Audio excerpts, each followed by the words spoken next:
آپ نے کہا کہ کسی مذہبی کتاب میں ڈائناسور کا ذکر نہیں ہے. افسوس کہ آج تک کسی میتھمیٹکس کی کتاب میں مجھے ڈائناسور کا ذکر نہیں ملا.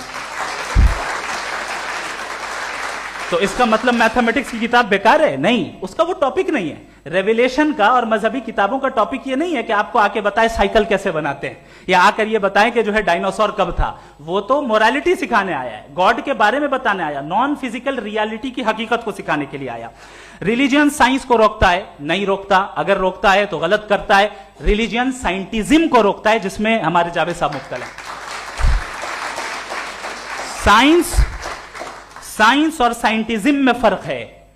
سائنٹزم یہ ہے کہ آپ سمجھیں کہ سائنس اور سائنٹیفک میتھڈالوجی یہ نالج کو حاصل کرنے کا واحد سورس آف نالج ہے. یہ ہے سائنٹزم. ہم اسے ریجیکٹ کرتے ہیں. ہم سائنس کو تو ترقی کرتے ہیں, بھائی آپ ہماری پوری تاریخ کر لیں, پڑھ لیں تو آپ کو پتہ چل جائے گا. بہرحال یہ الگ ٹاپک ہے. اس کے بعد انہوں نے ایک لفظ کہا, ویٹیکن نے فتویٰ دیا. ویٹیکن کا فتوے سے کوئی تعلق نہیں ہے, دونوں کانٹراڈکٹری الفاظ ہیں. اس کے بعد انہوں نے کہا کہ بھائی ہمیں نہیں معلوم. اگر نہیں معلوم تو کلیئرلی کہہ دینا کہ نہیں معلوم ہے, اس میں کیا حرج ہے.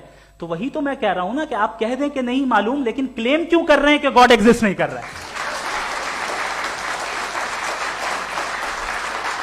آپ کہہ دیں نہیں معلوم ہے, ہو سکتا ہے ہو سکتا نہ ہو, لیکن آپ کلیم کر رہے ہیں. The moment you say God does not exist, this is a claim, and now the burden of proof is upon you too, جیسے ہمارے اوپر ہے. اور کیوں ہے میں بتاتا ہوں, کیوں ہے یہ بھی میں بتاتا ہوں.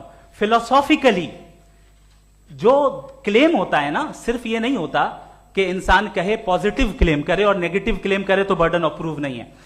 آپ مثال کے طور پہ میں کہوں کہ فلاں اس کمرے میں کوئی نہیں ہے, میں نے ایک نالج کا کلیم کیا ہے. اس کمرے میں کوئی نہیں ہے, میں نے ایک نالج کا کلیم کیا. یا تو میں کہوں مجھے نہیں پتا, ہو بھی سکتا ہے نہیں بھی ہو سکتا ہے, دس از ناٹ اے کلیم. لیکن جب میں کہہ رہا ہوں کہ وہاں کوئی نہیں ہے, یا میں کہہ رہا ہوں وہاں کوئی ہے, دونوں کلیم ہے اور دونوں کے اوپر برڈن آف پروف ہے. ہمارے اوپر بھی برڈن آف پروف ہے. میں نے کنٹینجنسی آرگیومنٹ دیا, اسے توڑ کر دکھائیے. آخری چیز, انہوں نے کہا کہ خدا دنیا بنانے سے پہلے 150 سال پہلے یا کروڑوں سال پہلے کیا کر رہا تھا. ارے حضرت, چلیں بہرحال میں جواب دے دیتا ہوں. آپ ہمارے ریسپیکٹڈ پرسنالٹی ہیں, اگر آپ نہیں ہوتے تو میں ایسے انٹرٹین ہی نہیں کرتا. ٹائم یہ 100 سال پہلے یا 100 سال بعد, پہلے بعد میں ابھی, یہ وہ الفاظ ہیں جن کا تعلق ٹائم سے ہے. ٹائم شروع ہی ہوا ہے یونیورس کی بگننگ کے بعد, تو اس کے پہلے خدا کیا کر رہا تھا, سوال ہی لاجیکل ہے.